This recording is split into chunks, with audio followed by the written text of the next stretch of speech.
Hey, what's happening, DFS fans? We got the DFS five-pack here starring Bellman and Kostrowski. We got NBA playoffs just underway right now. Harper and Voigt already with double home runs for the early slate. So I'm in a good mood right now. Let's talk night baseball, young man. Let's continue it, bro. All right. So before we get into it, guys, go get your money in over at Overlay. We got a 5K jackpot up on the $22 progressive. I personally entered the $2.50 NBA one 4 times today. I really like these NBA playoff slates so far. I feel like they're a little easier than the regular season because you know a little bit more about who's going to play what. But to each his own. Let's go try to get this paper, and don't forget about the Slump Buster Challenge. You enter the same contest 20 times, don't reach the top 10% once. You get the entirety of your buy-in sent back to you by the customer service over at Overlay. Cannot beat that. Right.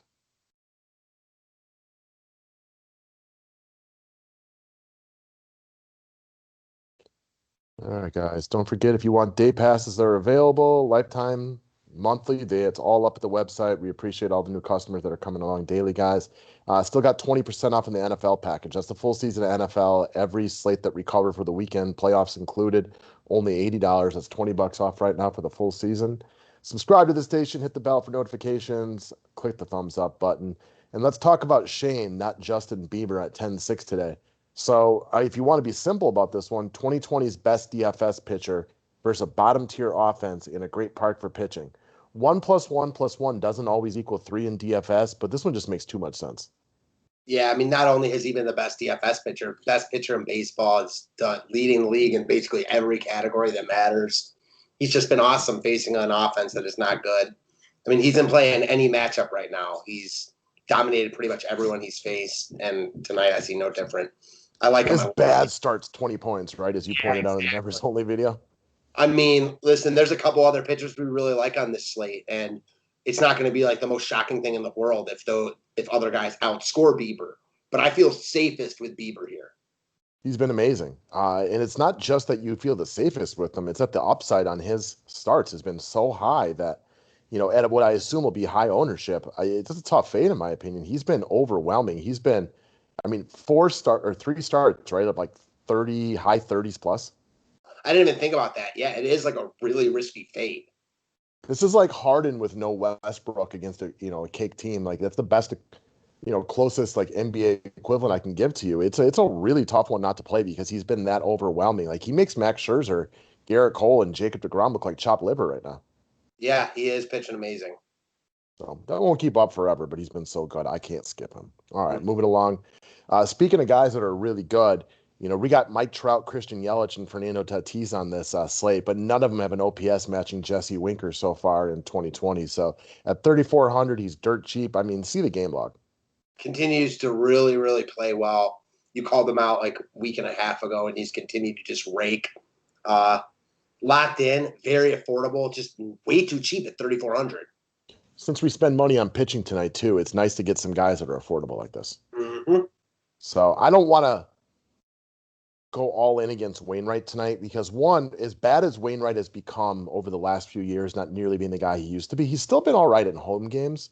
But in this specific situation right here, I'll take a lefty against Wainwright, no problem. Agreed. All right, next up, Wilmer Flores. Again, are the San Francisco Giants a great team? No, but they're definitely in one of the better spots on paper tonight. Yeah, and they're also priced really affordably. We talked about one expensive pitcher we liked. There's other ones we also like. I mean, Flores is just a premier lefty masher. Homered last night against the lefty. Will be right in the middle of this lineup.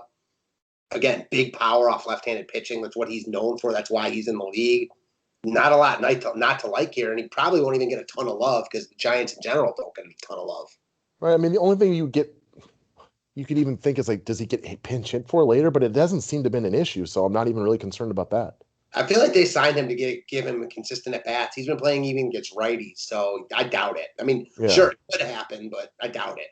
Yeah, exactly. It's not the concern it would have been in other situations with him in the past. No, because the other part is like he's one of their better hitters, like regardless of, you know what I mean? So like, who are they pinch hitting him for? Will Clark, baby. Yeah, right. All right, next up, Tim Locastro. I know you put him in the lineup last night as a firm recommendation. Was it a monster night? I mean, no, but anytime you get double digits off of a guy sub 3K, lock him in, throw away the key. I will take that every day and twice on Sunday. I mean, we talk about like the best hitters average like slightly over double digits. So when you get that from a guy at 2.2K, now 2.4K, it just makes all the sense in the world. He should be right on top of this Arizona lineup again. Manaea has been far from spectacular. He's got speed. I don't really want to stack Arizona here, but like this is just a premier one-off at this price point. Just like lock him in and throw out the key, like you said. Look, we have high price pitching as targets tonight, which means that our salary cap average per offensive player is going to be lower than normal. So getting a guy like a Locastro in your lineup, from my best recollection, he's not a major power hitter, so you probably don't get a double bomb night from him. But again, he gets on base, got a good opportunity to run. He's dirt cheap. I mean, again, if he does the same thing he did last night, I would lock him into every single lineup that I put out there and just feel really good about what he gave me as a return value on this cheap, cheap price. When you have a guy like this who's leading off in this spot probably. So really he could be, 3,200-ish. And I still think he'd be in play. Not a lock, but still in play. You're getting him like, exactly. He's definitely still in play there. I see you nodding your head. He's Hell yeah. 800 cheaper than that. And like, that's a big difference. Like I that's was going to say 1,000 more. yeah. So like he's 1,000, you know what I mean? That's a huge difference. You talked about how like Sonny Gray is a little bit expensive, but like if you want Sonny Gray, it's easy because you can just go down to Locastro. Exactly. Anytime you give me a leadoff hitter, so we brought up Brandon Nimmo yesterday. Was he great? No, he wasn't great, but he ended up with a couple hits. I think he scored a run for 10 points, if my memory serves me correctly. When you can get that out of like a lower price guy, it really helps with your build.